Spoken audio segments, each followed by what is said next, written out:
Hello, my friend. Welcome to tonight's sleep story.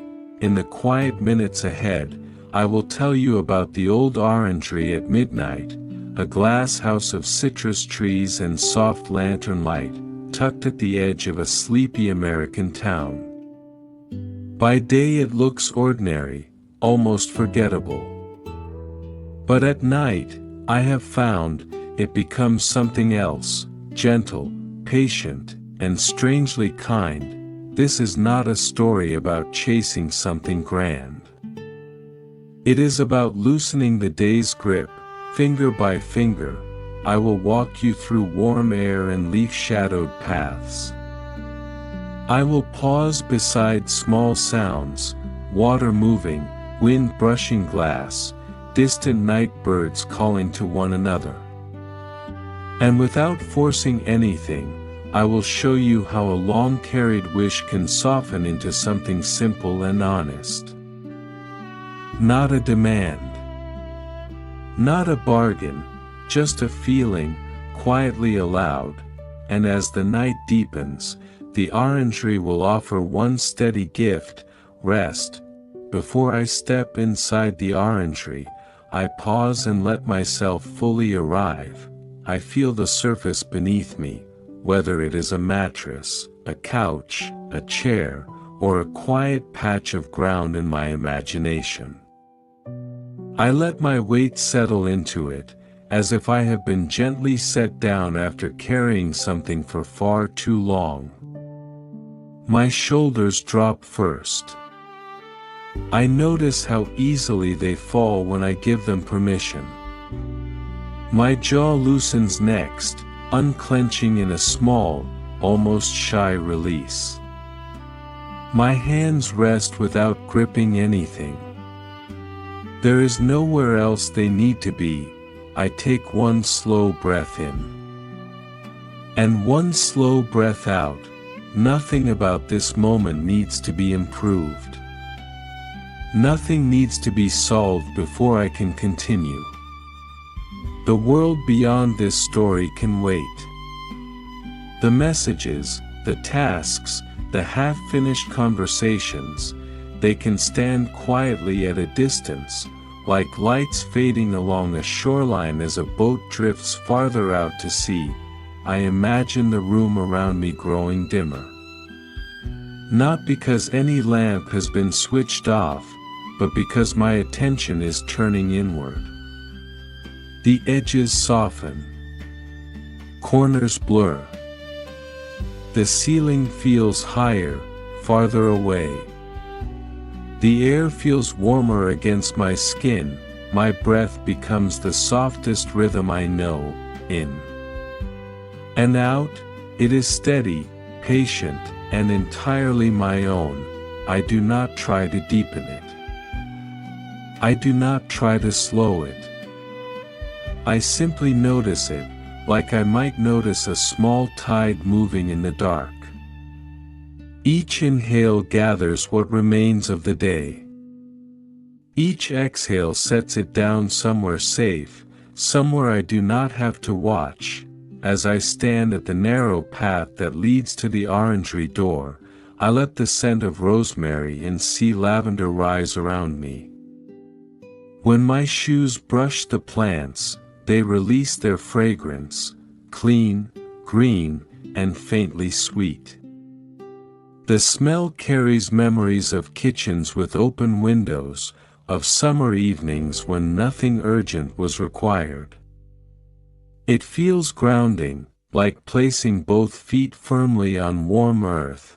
The town behind me has grown quieter. I imagine porch lights glowing softly, one by one, along the side streets. I imagine a screen door tapping in the breeze. A distant car passes and then disappears. The sounds are not sharp, they are cushioned by the hour. Everything seems to move more slowly now, as if time itself has decided to tread lightly. I place one hand over my chest and feel the gentle rise and fall there. My heartbeat is not racing.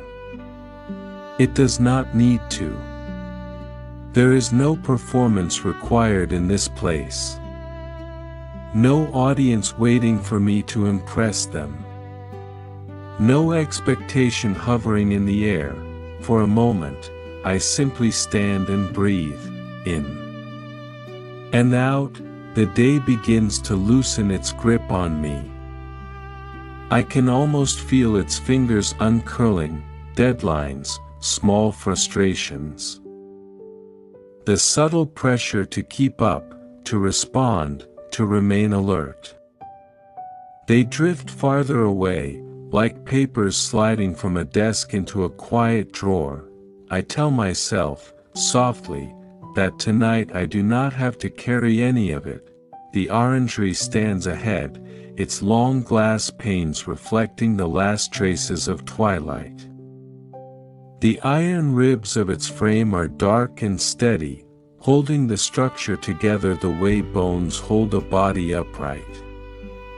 The windows are slightly clouded with age, giving the building a patient, watchful expression.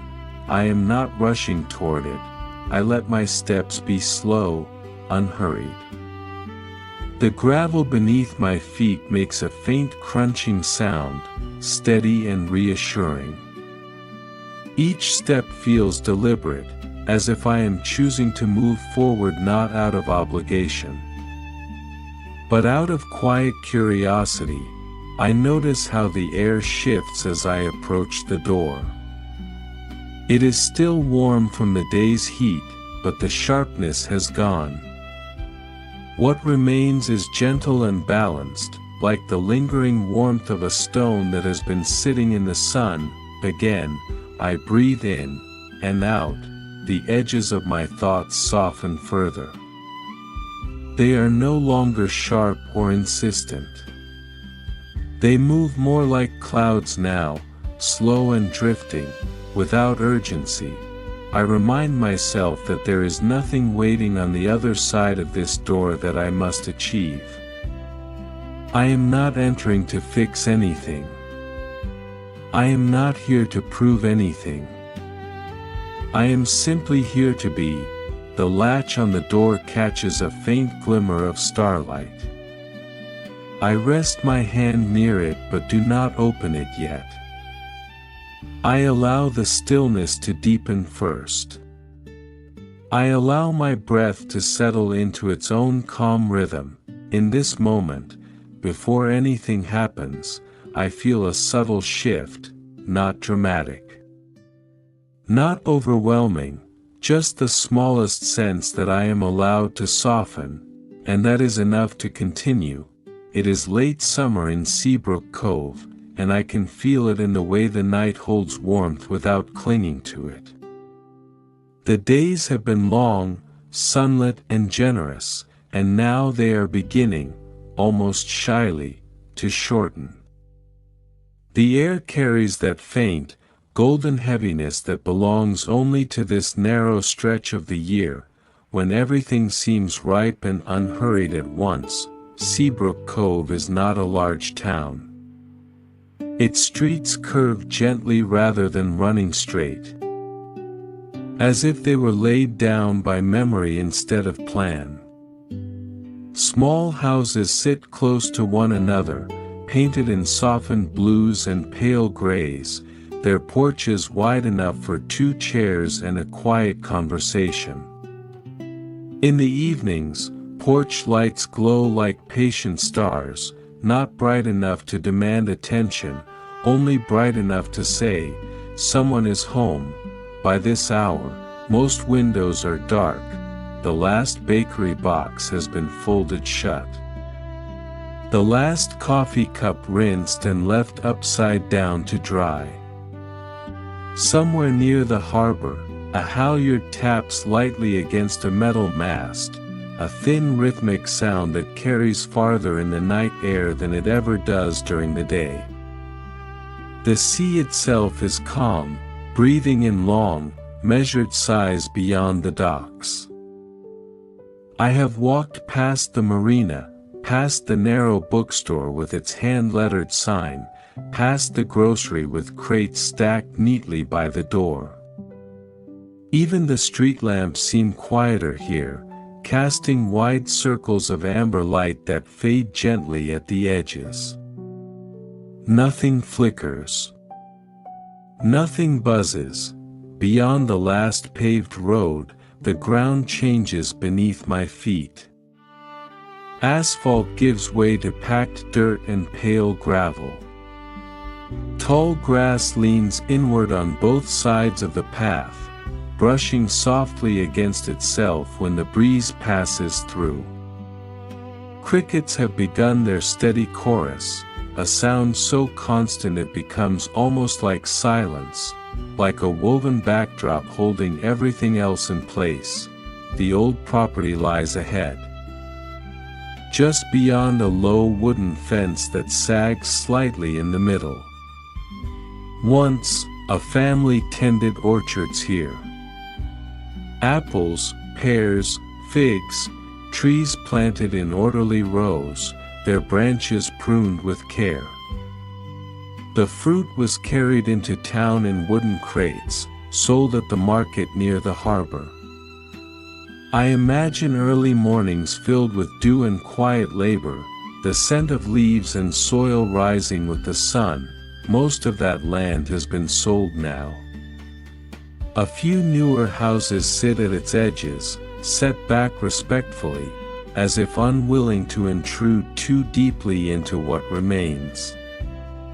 The orchards themselves are mostly gone, their trees replaced by open grass and scattered wildflowers that bloom in no particular pattern, but the orangery remains.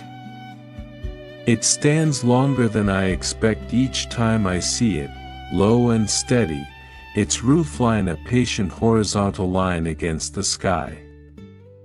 Glass panes stretch from end to end, framed by dark iron ribs that curve gently overhead. The structure looks both fragile and enduring at once, transparent, yet unyielding. Up close, I can see how time has marked it. The glass is slightly clouded in places, softened by years of salt air and summer heat. The iron frame carries freckles of rust, small and quiet, not enough to weaken it, only enough to show that it has endured. Moss has gathered along the lower edges where stone meets soil, threading itself into tiny crevices as if stitching the building gently to the earth. Even in darkness, the orangery seems to hold light, the last of twilight lingers in its panes, faint and silvered. The sky above it is wide and clear, stars beginning to show themselves one by one. They do not blaze. They simply appear, steady and patient, as if they have always been there and will always remain. I stand at the narrow path that leads directly to the door. Rosemary bushes line one side, sea lavender the other. When I brush against them, their scent rises immediately, clean, herbal, slightly sweet. It wraps around me in a way that feels both grounding and familiar. The door is simple. Wood framed with glass, a dark handle worn smooth by hands long gone. I imagine how many evenings it has opened to welcome warmth inside. How many mornings it has closed to protect tender leaves from wind. I do not feel like an intruder here, the building does not loom. It does not warn. It simply waits. Behind me, the town has fully settled into sleep. Ahead of me, the orangery holds its own quiet climate, its own small weather of warmth and scent and leaf shadow. I notice the way my breathing has slowed to match the stillness around me. Each inhale carries rosemary and night air. Each exhale leaves me lighter than before. Time feels different here. It does not rush forward. It seems to expand, stretching wide and unpressured. There is no clock visible, no ticking to measure what I do next. Only the steady presence of glass and iron and the soft murmur of crickets in the grass. I reach out and rest my palm lightly against the door. The wood is still faintly warm from the day's sun, and for a moment, I simply stand there, suspended between the sleeping town and the quiet promise of what waits inside. Life in Seabrook Cove moves with a rhythm so steady that it is easy to mistake it for simplicity. From the outside, everything appears orderly and light. Mornings begin early. Coffee steams in thick ceramic mugs. Newspaper pages turn with a soft, papery sigh. Screen doors open and close in gentle intervals as neighbors step out to water plants or collect the mail. I have lived here long enough to know the sequence by heart. Garbage trucks hum through the streets just after sunrise, their mechanical arms lifting and lowering with patient precision. By 8 o'clock, the bakery releases the scent of warm bread into the air, and a small line forms without hurry, each person greeting the next by name. At the marina, ropes are checked, knots retied, boats eased away from their slips with quiet familiarity. Even the gulls seem to follow a pattern, circling in wide arcs before settling along the pier. In the afternoons, sunlight pours down in broad sheets, warming sidewalks and wooden benches. The air smells faintly of sunscreen and salt. Children's bicycles lean against fences. Dogs nap in shaded patches beneath porch steps. Conversations drift lazily across yards. Carried on the warm breeze, evenings gather slowly. Families return home as if pulled by a shared tide. Lights flicker on behind curtains.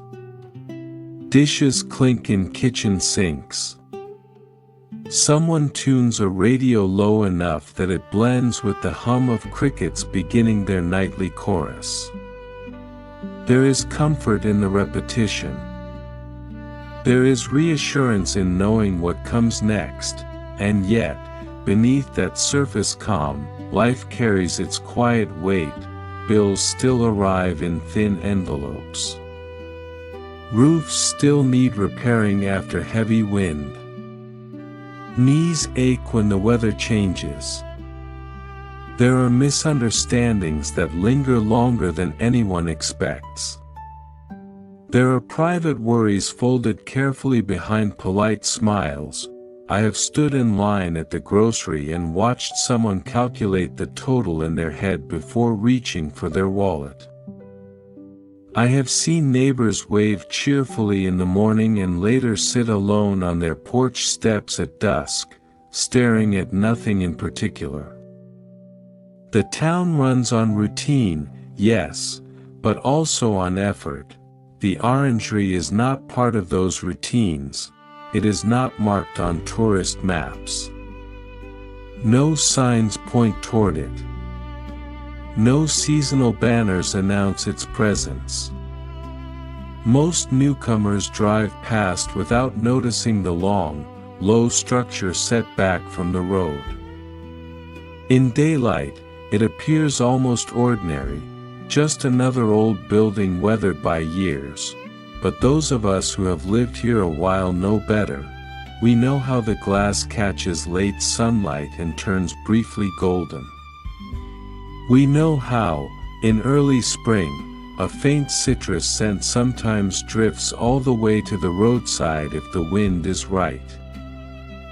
We know that even when the orchards were sold and the family moved away, the Orangery remained intact, as if the town itself had agreed, without ever speaking, that it should be left undisturbed. Some places belong to time, and you let them be.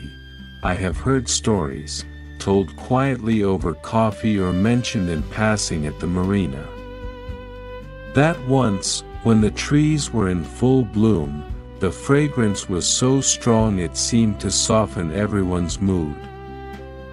That the glass panes would fog in winter, holding warmth inside like a secret. That the family who built it believed citrus trees required not just heat and water, but calm. No one argues about the details. No one insists on proof. The stories exist the way sea air exists, subtle, persistent, woven into daily life. Now, the Orangery stands slightly apart from the town's ordinary rhythm. Occasionally, someone walks the path at dusk. Not to trespass. Not to claim anything. Just to pause near the glass and breathe in whatever warmth seeps through the seams. I have done it myself before tonight, standing close enough to see my faint reflection layered over the shadow of leaves inside. There is something about the building that feels steady in a way modern things rarely do. It does not update. It does not announce improvements. It does not demand attention. It simply continues. Perhaps that is why I have come again this evening, not because anything dramatic has happened. Not because I am fleeing from disaster. But because even in a town that prides itself on steadiness, there are days when the quiet weight of living accumulates. Days when routine feels less like comfort and more like repetition. Days when I carry tension in my shoulders without noticing how it arrived. The Orangery asks nothing of me. It does not expect productivity. It does not measure success. It does not compare yesterday to today. It only holds warmth. As I stand before its door now, I think of the countless ordinary moments unfolding back in town. Someone rinsing a coffee mug, someone turning off a lamp, someone setting an alarm for the morning. Life will continue in its careful pattern whether I step inside or not.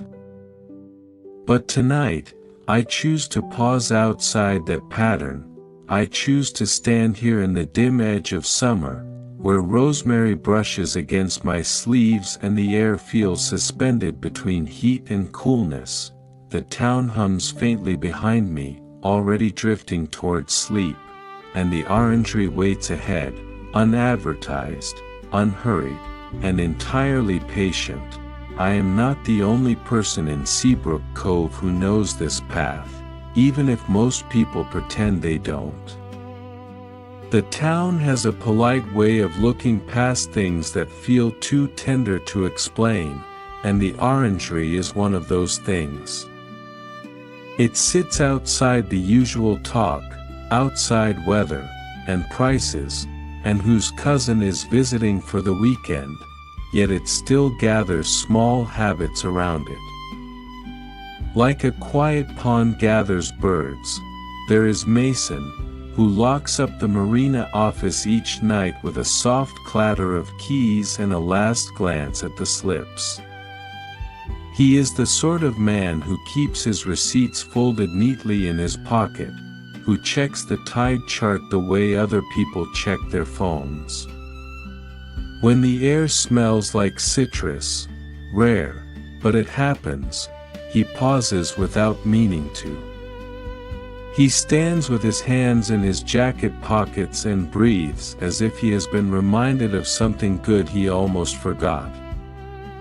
I have seen him from a distance, just a silhouette under the dock lights, still as a post while the water shifts. There is Claire from the library, who speaks gently even when she is certain. She wears reading glasses on a chain and keeps a stack of old town photographs behind the desk, tucked where most people never look. Sometimes she shows me one, sliding it across the counter like a secret. A parade from 50 years ago. A storm-bent pier. A family picnic near the orchards, back when the property was whole. Claire doesn't gossip, she remembers. And once, when I mentioned the Orangery in an offhand way, her eyes softened, as if I'd said the name of an old friend. She told me there used to be a sign on the door, "No trespassing," painted in strict black letters. Not meant to scare, she said, just meant to keep the place quiet. Later, I noticed that same sign had been taped back into place with careful strips of clear tape. Aligned as if someone had taken time to make it neat again. I have always suspected Claire did it, and then there is June, who runs the corner grocery and hates waste with a kind of personal conviction. She puts out a bowl of bruised peaches by the register with a little handwritten note, "Please take." She knows everyone's name, and if she doesn't, she learns it in a single visit. She has the practical calm of someone who has carried a lot and decided not to make it anyone else's burden. On certain nights, I have seen her drive past the old fence slowly, window down, one arm resting on the door, listening. Not for anything dramatic. Just listening, as if the night might offer a small answer to a question she keeps politely to herself. None of them talk about the Orangery much. They don't need to. It is enough that Mason sometimes leaves a fresh jar of water near the side wall when the heat is sharp and the soil looks thirsty. It is enough that Claire keeps the town's old pictures safe, as if the past is a book that still deserves a clean shelf. It is enough that June drives the long way home once in a while, the way people do when they're giving their thoughts room to breathe. And me, tonight, I have come for my own quiet reason. I didn't bring tools. I didn't bring a flashlight bright enough to turn everything into daylight. I didn't bring a plan for what I would do inside. I came with empty hands on purpose. Because I have had enough days filled with gripping and holding and managing. I came with something softer, a tired kind of hope. It is not the loud hope people put on posters. It is not a promise that everything will change overnight.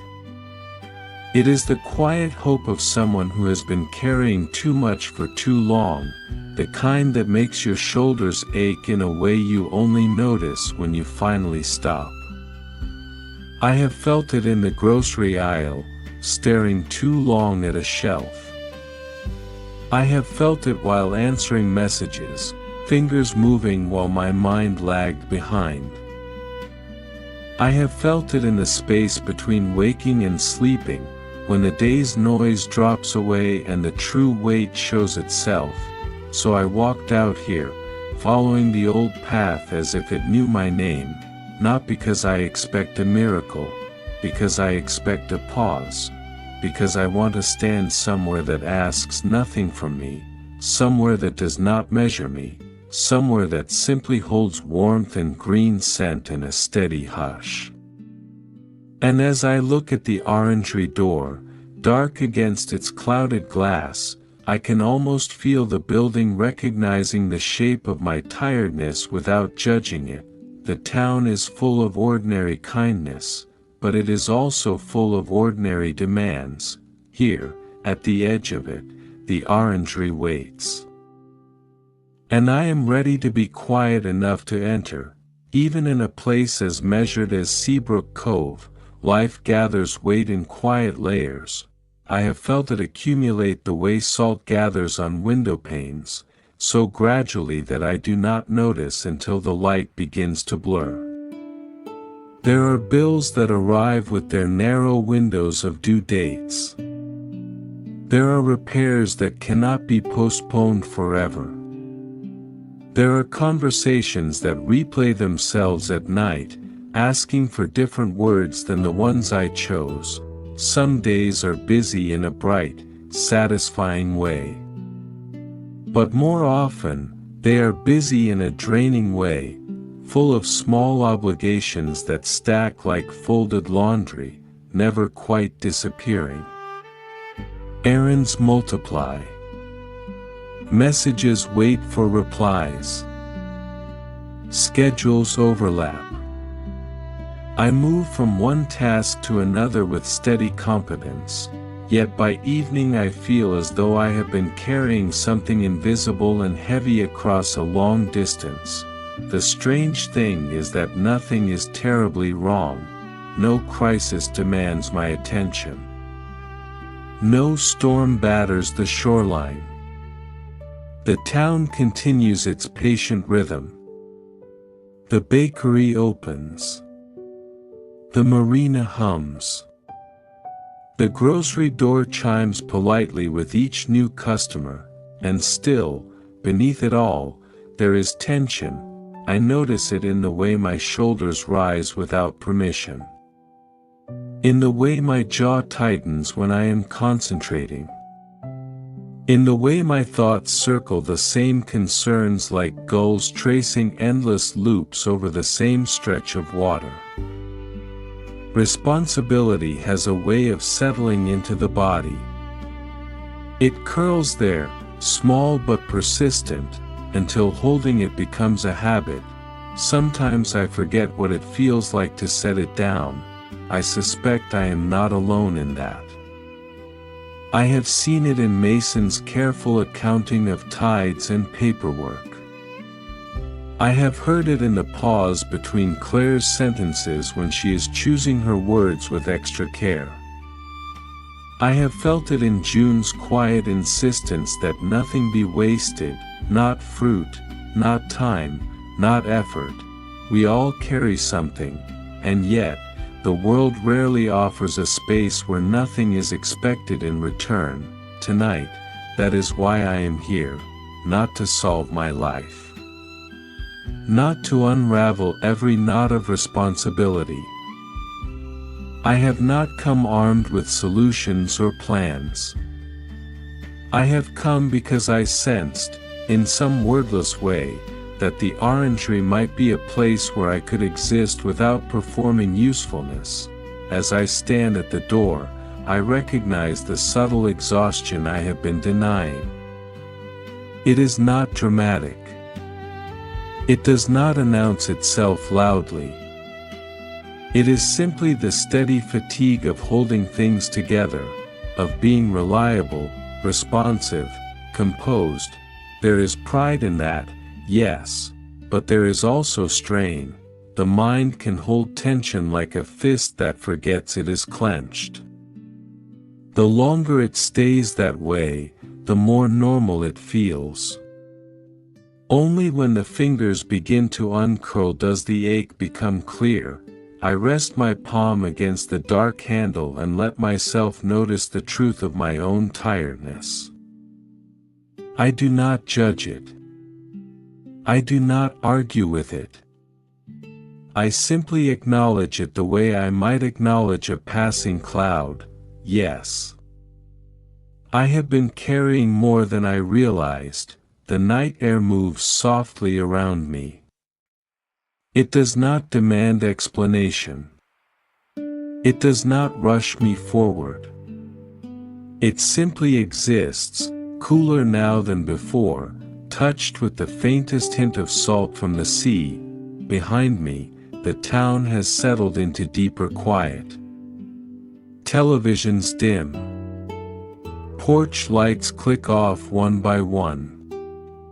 Somewhere a dog barks once and then is still. The world is not asking anything of me at this hour, and the orangery, silent, steady, feels like it understands something about that. It has stood through seasons of growth and seasons of neglect. It has held warmth even when no one visited. It has endured storms without complaint. Its glass has clouded slightly with time, but it has not shattered. There is comfort in that endurance. I think about how often I move through my days braced for impact, ready to respond, to adjust, to fix. Here, at this threshold, I feel the first suggestion that I do not need to brace myself. I inhale slowly.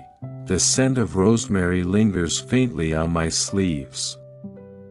The air tastes clean. I exhale. Some small portion of the day leaves me with that breath. I imagine it dissolving into the dark, harmless and light. I have not come here to escape my life. I have come to remember that my life does not have to be carried in a constant grip. The handle beneath my palm is warm from the day's sun, holding its last quiet heat. The latch does not look stubborn.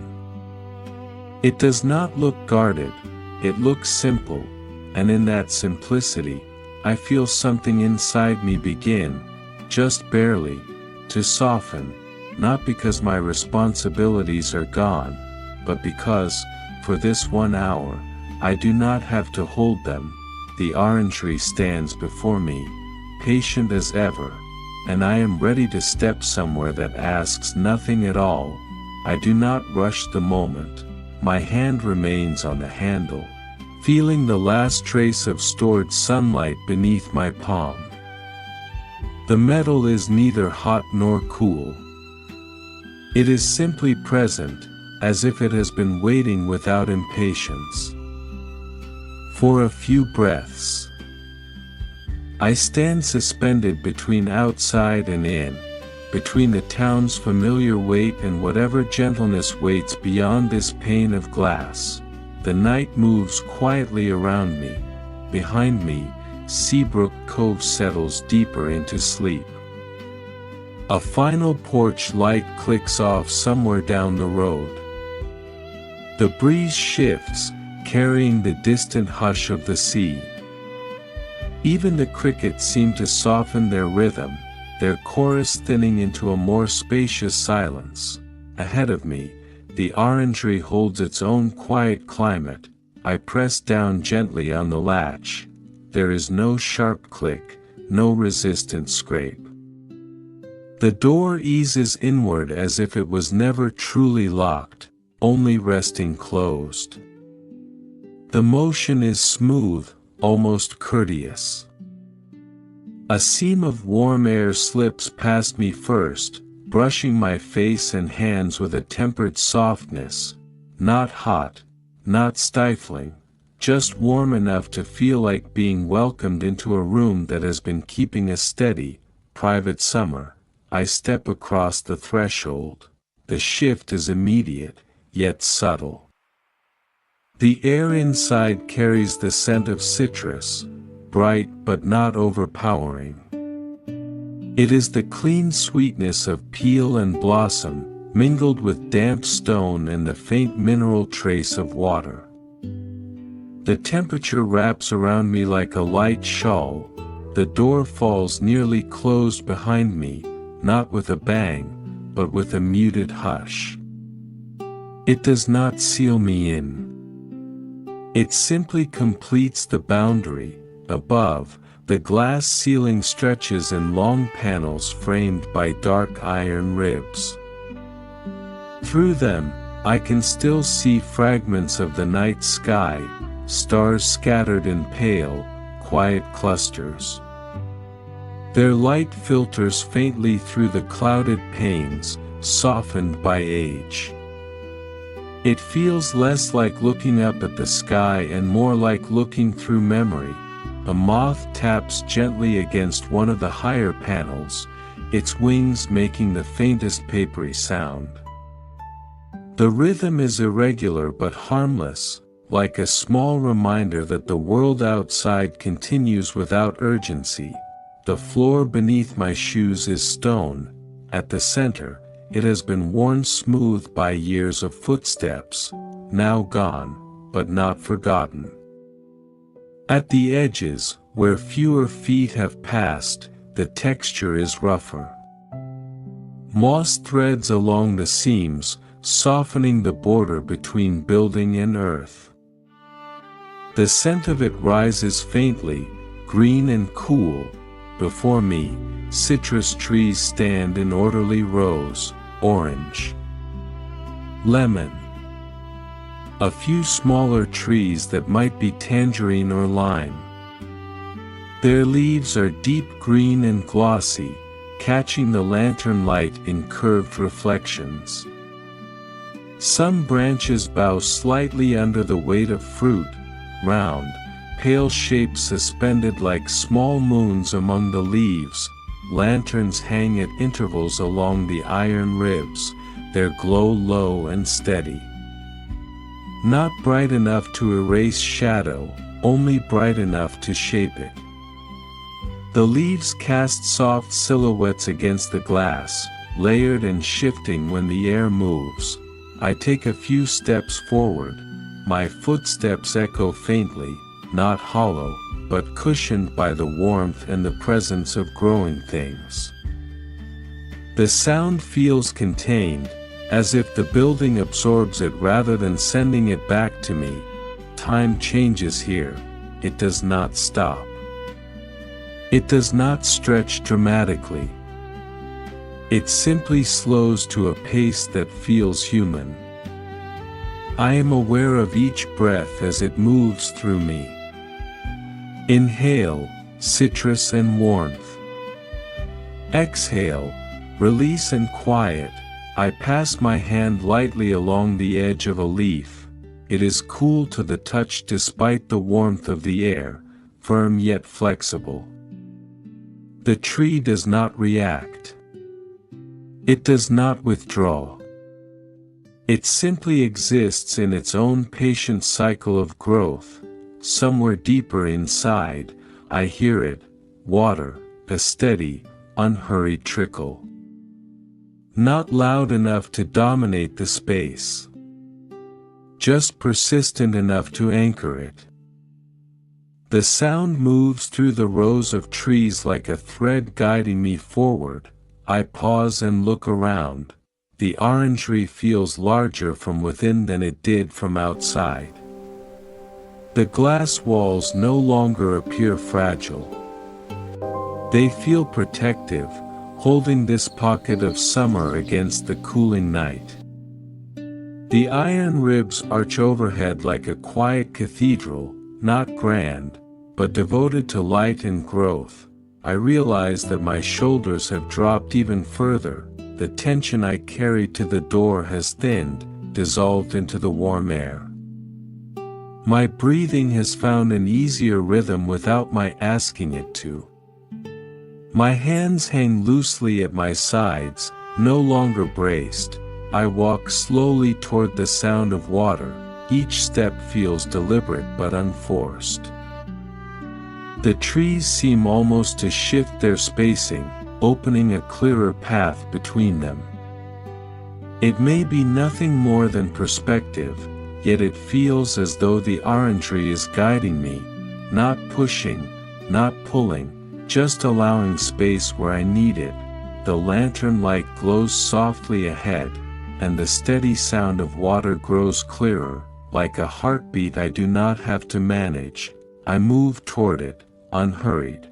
Inside this warm glass house at midnight, the world has narrowed to breath, leaf, and quiet motion, and for the first time in a long while, I feel as though I am exactly where I am meant to stand. I follow the sound of water as it threads gently through the rows of citrus trees. The lantern light shifts with each step, brushing the leaves in quiet strokes of gold and shadow. Nothing inside the orangery feels hurried. Even the air seems to move at a thoughtful pace, warm currents drifting lazily from one end of the glass house to the other. Near the wall, I notice a small wooden table. It is simple and worn smooth at the corners.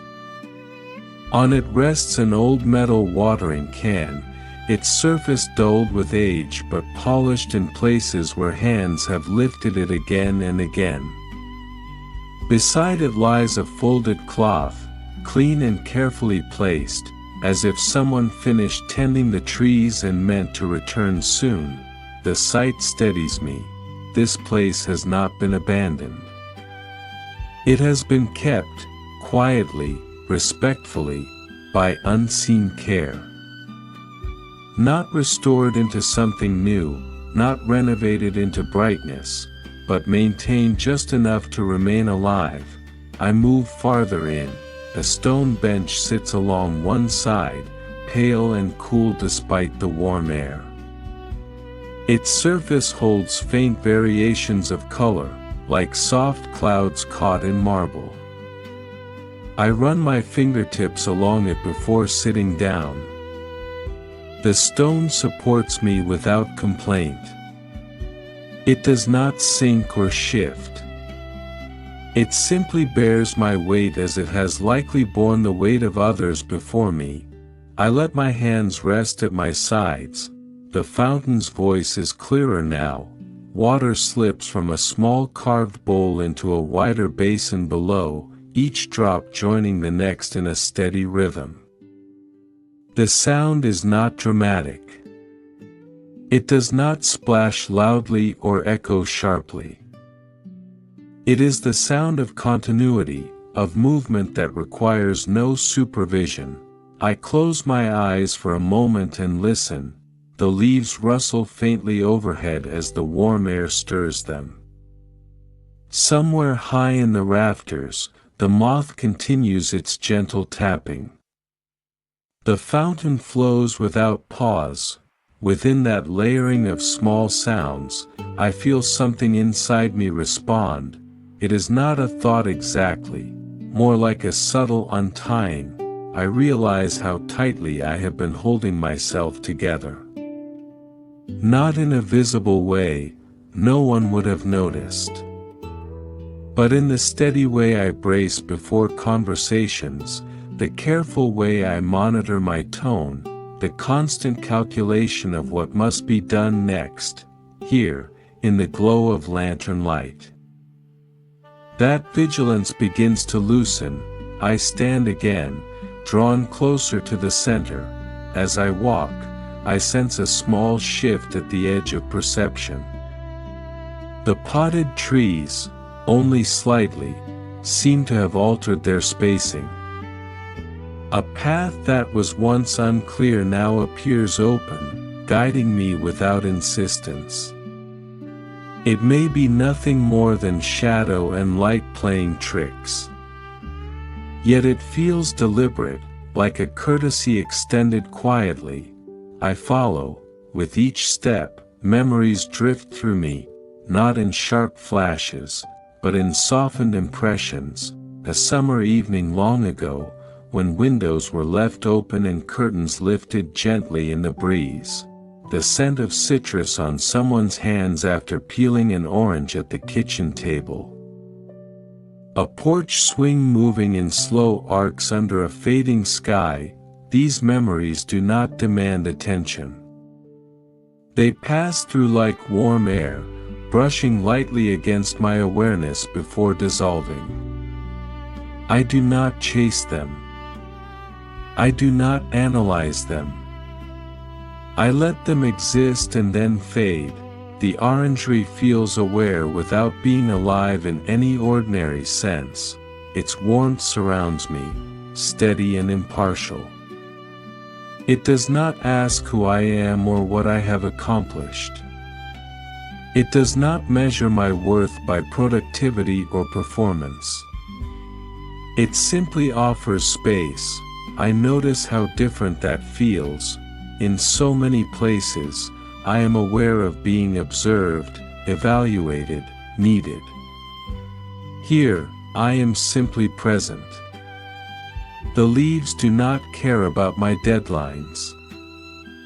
The fountain does not ask about my plans.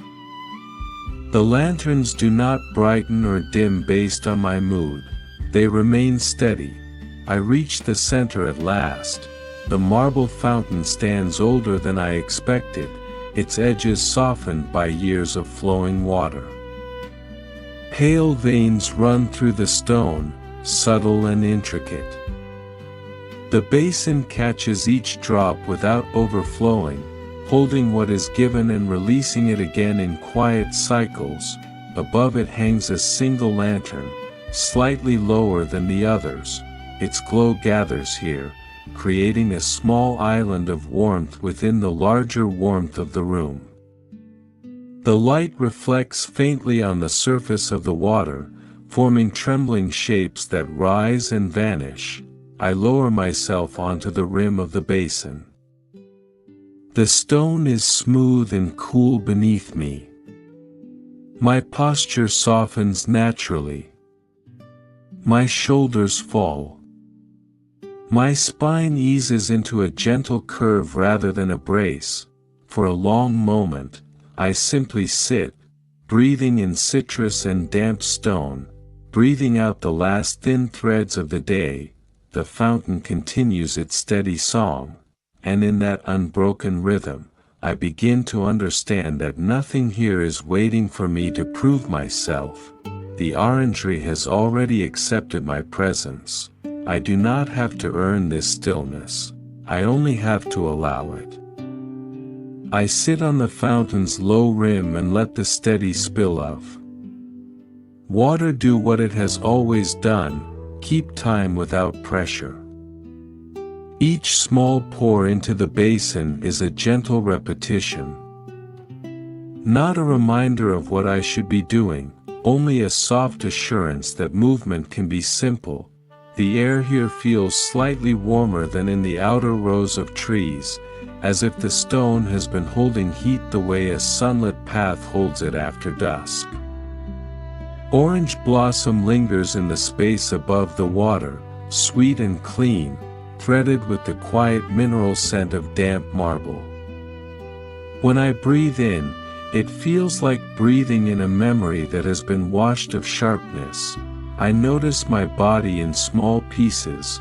My shoulders, which have been lifted for so long they forgot they could fall, are lower now. My hands, which usually look for something to hold, rest open on my knees. My face, which I often keep composed without thinking, has softened into something neutral and easy. Even my thoughts have slowed. They still arrive, but they arrive like boats drifting into harbor, not like alarms. I watch the lantern light tremble on the surface of the basin. It makes pale shapes that stretch and collapse, shimmering without meaning anything more than light meeting water. I find it comforting that it does not need to become a message. It is simply what it is, and then, in the stillness, I sense something else, not footsteps. Not a door opening. Not a person standing behind me. It is more like a presence made of warmth and space, a feeling that the orangery itself has noticed me in the way a room can seem to notice when you finally sit down. The sensation does not startle me. It settles over me like a blanket that has already learned my shape. A thought arrives that doesn't feel entirely like mine, yet it fits me perfectly, like a sentence I have been waiting to hear. You're welcome here. It is not spoken aloud. The leaves do not move dramatically. The lantern does not flicker to emphasize it. The message is quiet, almost shy, and it makes my chest loosen in a way I didn't know it could. This space is yours for the night. The feeling continues, as if the orangery is offering a simple truth. Nothing needs to be solved, I swallow once, slowly, and let the words settle. They do not demand a response. They do not ask me to explain myself.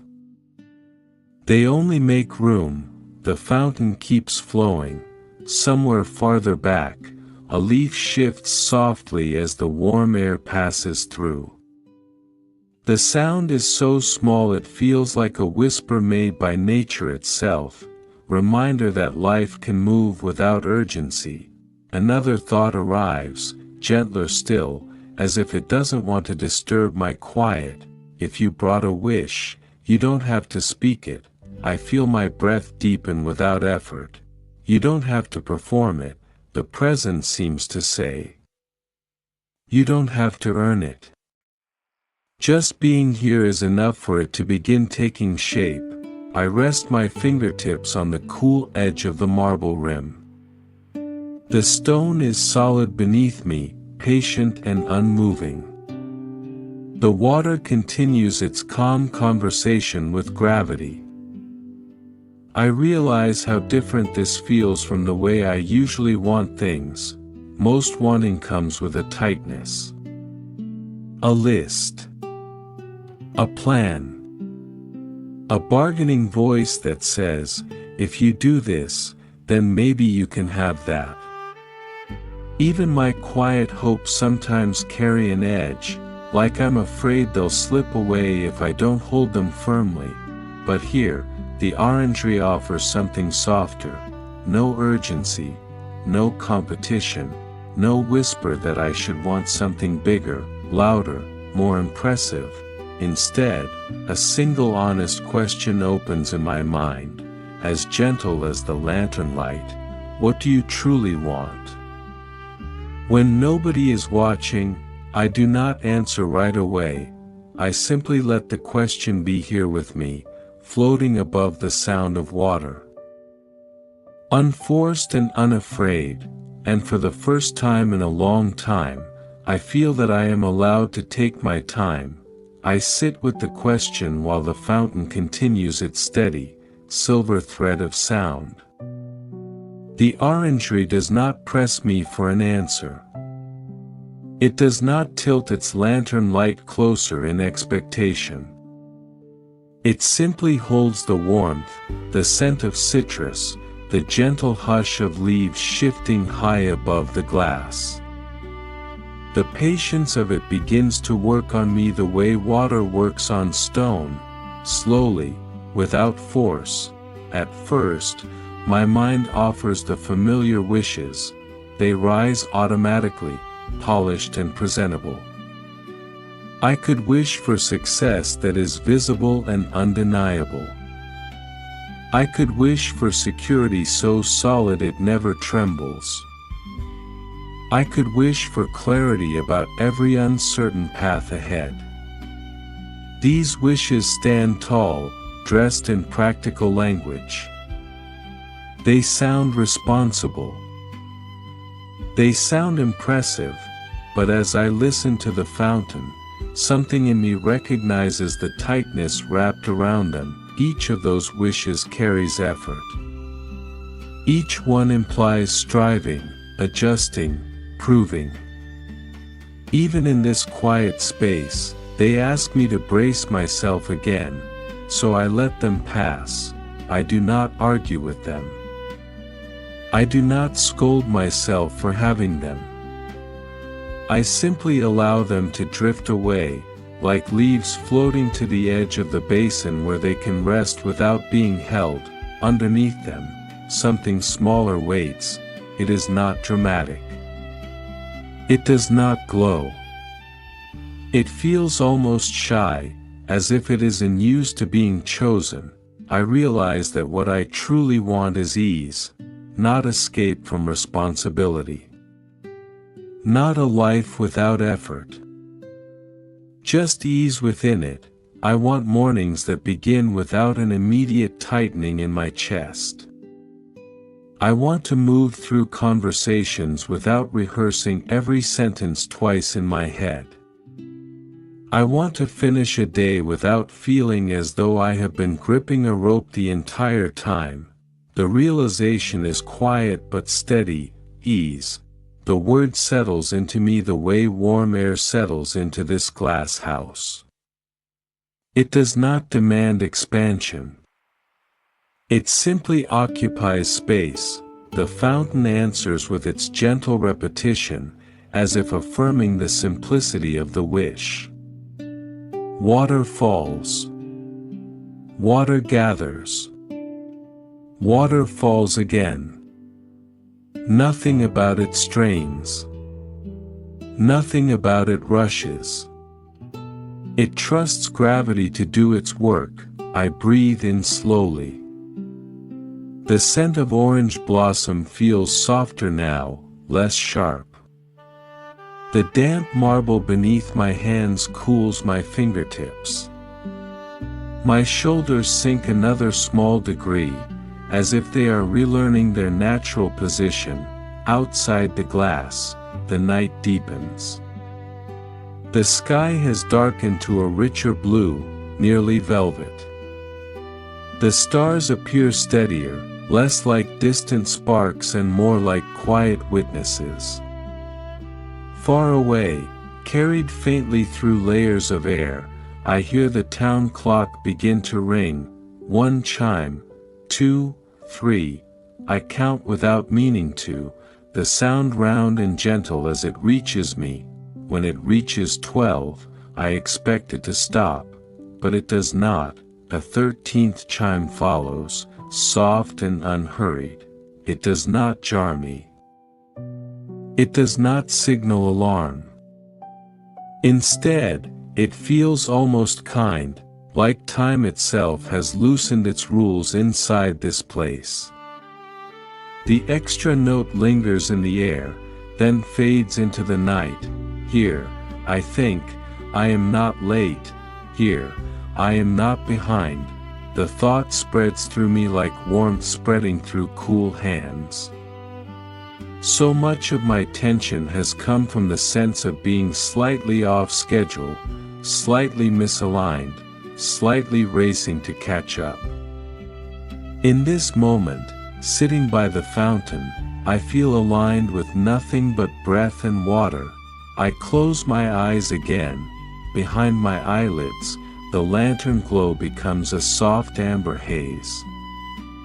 I listen to the steady spill of water and allow my wish to remain small. I do not enlarge it with conditions. I do not attach a timeline. Ease when I wake, ease in my voice, ease in the way I hold my own life. The Orangery does not applaud this wish. It does not amplify it.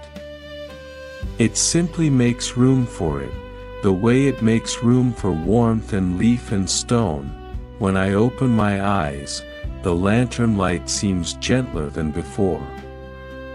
Perhaps it has dimmed slightly. Perhaps my gaze has softened. The air feels as though it is drifting, almost imperceptibly, toward dawn. Not because dawn is near, but because the night has shifted from deep to deeper, from active to restful. Nothing dramatic changes, the trees remain rooted. The fountain continues its calm descent. The glass ceiling still holds the stars in pale fragments. And yet, I feel as though a page has turned, not loudly, not with a sharp crease, just the quiet movement of paper sliding over paper. I sit a little longer, letting the wish settle fully into me. It no longer feels like something I am reaching toward. It feels like something I am allowing, and in that allowance, there is already a measure of the ease I hoped for. I let my eyes rest half-closed, the lantern light turning soft and diffuse around the edges of my vision. The fountain continues its quiet rhythm, water folding into water without effort. I feel the warmth of the air on my skin, steady and undemanding. like a hand resting lightly between my shoulders. I understand now that I can leave whenever I choose. The door is not locked. The night outside is not forbidding. The town will still be there, sleeping gently under its porch lights and patient stars, but I do not have to leave yet. The Orangery is not asking me for anything in return. It is not measuring how long I stay or what I take from this hour. It simply holds its calm around me, the citrus trees breathing slowly in their rows, the glass ceiling cradling the sky. Thank you for walking with me through the warm stillness of the Old Orangery at midnight, beneath its glass panes and quiet lantern glow. If this gentle visit among citrus trees and soft water brought you comfort, you're warmly invited to like and subscribe for more calming stories to accompany your evenings. Sleep deeply tonight. Keep a quiet sense of wonder in your heart. And let the Orangery's steady warmth and the hush of its midnight air carry you into peaceful, untroubled dreams.